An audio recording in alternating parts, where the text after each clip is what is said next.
Welcome back from that short break. You're still watching New Vision TV News with me, Ruth Naseje. Let us now take a look at the news in business.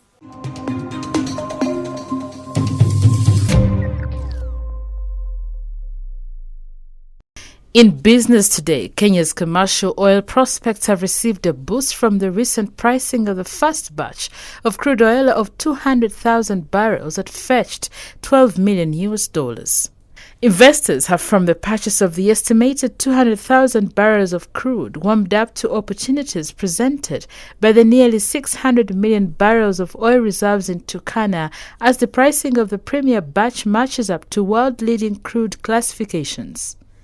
Paul Busharizi, our business analyst, joins us to explain what this means and why Kenya, that started the oil journey long after Uganda, is already reaping from its oil fields. Well, first of all, I think the president of Kenya was being a bit melodramatic, or let's call it dramatic. What they've exported is they call them they're kind of test samples. Is that so? Yeah, to further study the oil that is in Kenya's thing. We have 45,000 barrels, by the way, which are still on sale. They had 200,000, we have 45,000. But it's not a race, first of all, between Kenya and Uganda, because when they get their oil, they will consume it. When we get our oil, we'll consume it. No big deal. The oil is there. At least for us, we're sure our oil is there. We determined commercial viability 13 years ago. The Kenyans haven't determined commercial viability yet. So what's the rush? It's just drama. Katemba. We call it Katemba in Uganda. It's just drama. I mean, look, it took us a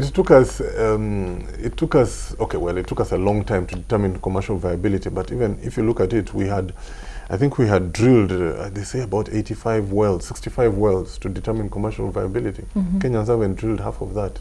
How do they where did they get this? Well, I don't know where they got it from. They had 200,000 barrels of raw oil, which we have 45,000 barrels sitting there. We're trying to sell it off. But I mean, they have their own reasons for drumming this thing up. We have learned, by the way, interestingly, in an interview with Josephine Opakavulo, which was published in the New Vision, she says, I think the challenge has been managing expectations. Okay. In Uganda's case, there are so many moving parts to this thing that, that's why we're missing targets all the time, because so many negotiations are going on at the same time. If it was just an easy place, if, for example, like other countries like Ghana, we found the oil in the ocean, it's so much easier. You don't have to think of a pipeline, you don't have to think of, building roads. We're going to spend between 15 to 20 billion. Landowners, Exactly, landowners, compensation. Yes. Stories, environmentalists jumping up and down. So we have so many moving parts as Uganda, so that's why it's taking time. But we're better. I think we are getting better and better prepared because we have put our laws in place. Our local businessmen, subcontractors are improving their capacity to perform, to not perform, but to participate in the industry. I think we'll be in a good place when it eventually comes. So we're going to say slow but sure. Absolutely. Interestingly, we still have our oil. We're also going to sell it, and perhaps we shall also brag about it. No, we won't. We won't? It'll be business as usual. Thank you, Paul. You're welcome.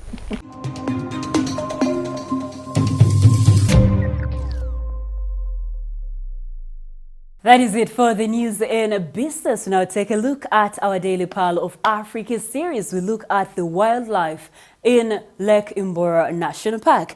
There are about 69 species of mammals found in Lake Mburo National Park. This park is located in Mburo district, a few hours drive from the capital, Kampala. On its 370 square kilometer land, the different animal species find home.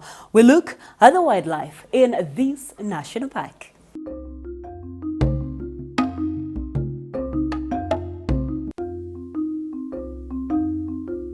There are about 69 species of mammals found at Lake Mburo National Park, mainly referred to as the whispers in the wild. Mburo offers an adventure of a lifetime. Animals in this park include the impala antelopes, emerald antelopes, bushel zebras, the Rothschild giraffes, warthogs, and the list is endless. A few leopards and some lions find shelter in the trees of Mburo National Park. The Baganda tribe, which dominates Uganda's central region, term these animals as clans. These zebras are locally known as Entulege, and a number of Baganda come from this clan. The buffaloes, which are also locally known as Mbogo, have an important role in the Buganda kingdom. Their role is to transport the Kabaka, who is a king, on their shoulders. The buffalo is one of the strongest animals in the wilderness. This explains why the buffalo clansmen transport the Buganda king. Some of the names of the popular Ugandans who belong to this clan are Stella Nyanzi, Robert Kyagulanyi Ssentamu, Pastor Robert Kayanja, among others. Also, in Mburo National Park are monkeys. This park can be termed as a monkey sanctuary. Almost every type of monkey is here. These monkeys are adorable. The mature monkeys take care of their infants like humans do. Generally, this site can be best enjoyed at Lake Mburo National Park. The Baganda call monkeys Enchima. Some of the popular names we know are Nantongo, Lukwago, Sali, among others. The other beautiful creatures in this park are giraffes, locally known as Entuga. These ones are the tallest animals on earth. They wander through the bushes as they feed on the grass and the shoots. Antelopes are basically found in every national park. Lake Mburo National Park harbors them too. Game drives through the park allow you to see many animals and birds. Be sure that a Uganda Wildlife Authority ranger is on board the vehicle to point out the various species of birds and mammals you may otherwise miss. So find time and visit the many wonders of Lake Mburo National Park.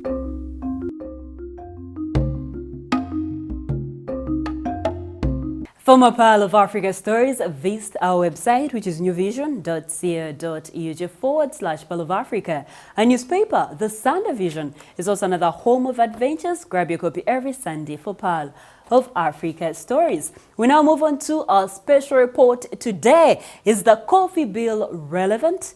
The government has tabled a bill to regulate the coffee chain from the seedlings to processing and to the final product. And while some farmers are still skeptical about it, some farmers groups such as the Banyankole Cooperative Union has endorsed the move.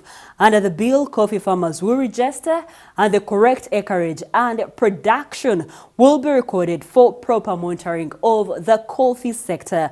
Joshua Kato, a senior journalist who has covered agriculture for over 10 years, explains this.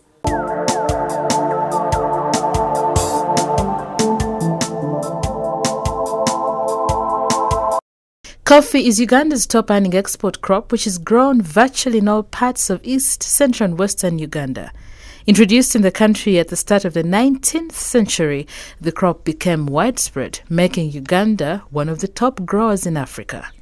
Today, Uganda is ranked 8th in the coffee exporting countries on the world market, with Brazil leading the chart, followed by Vietnam, Colombia, Indonesia, Ethiopia, and India, respectively. Coffee has been around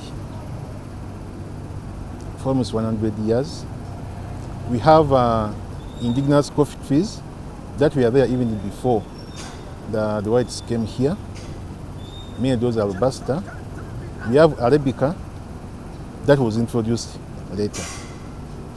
Coffee, since Uganda got independence, has been the leading cash crop earner.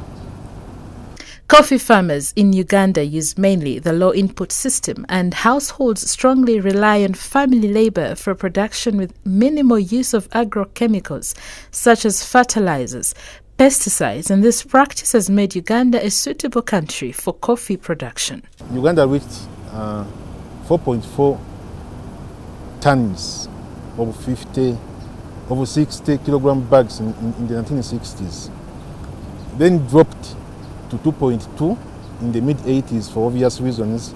There was a war across the coffee product producing areas, Luwera and Mubende and Masaka, so production dropped. Then it went up again around 1994, up to again around 4.6 million tons of 60 kilogram bags. Then unfortunately, the sector was hit by the coffee wilt, so it went down again. But through various research, we have been going up now. With an estimated 1.8 million Ugandan households involved in coffee production, the coffee bill is a concern to everyone in the country. The current bill, which was enacted in 1991 and amended in 1994, has seen Uganda's coffee quality hit its lows due to the poor monetary system. The law focused on marketing processes and neglected activities such as planting, harvesting and drying of coffee. Among other provisions, the bill, which seeks to repeal and replace the Uganda Coffee Development Authority Act, CAP 325, provides for the registration of coffee farmers, coffee nursery operators, coffee farmer organizations and cooperatives, and coffee value chain actors, and issuance of licenses. Government target is to produce around 20 million bags around 2025, which is only 6 years to come. So basically all these new laws that are coming up, including the coffee bill, are intended to make sure that that production is reached. Government has been giving out millions of seedlings to farmers. Actually, current budget has around 69 billion only for coffee seedlings to farmers. It has been running like that for the last 4 or 5 years. So there should be seen an impact on the ground. Unfortunately, you can't see an impact unless you know the farmers. There is no database for coffee farmers in this country. We are just estimating. We are used to saying that Ugandans, around 68%, are into agriculture, but nobody knows the actual number of people who are into agriculture. We know we are coffee farmers.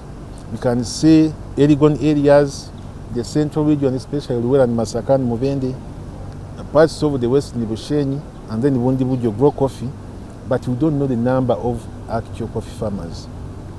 When it comes to production, we actually just estimate. So basically, I think that's why government is putting up this bill, where people have to register to be known, and then you have the right estimates of the production of coffee. Once passed, the formulators of the bill think it will ensure proper records for growth and development of the coffee value chain, quality controls and export promotion.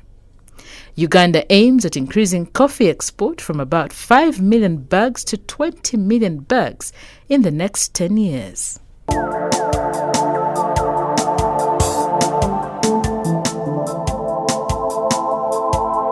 That is it we had for you today. Thank you for watching. Be sure to catch more news updates and other programs here on New Vision TV by visiting our website, which is newvision.co.ug/video.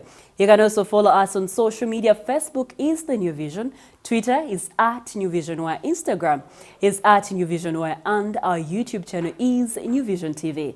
Catch up with me on my Twitter handle. I am Ruth the Voice. I have to say good night, but let me end with a fact file.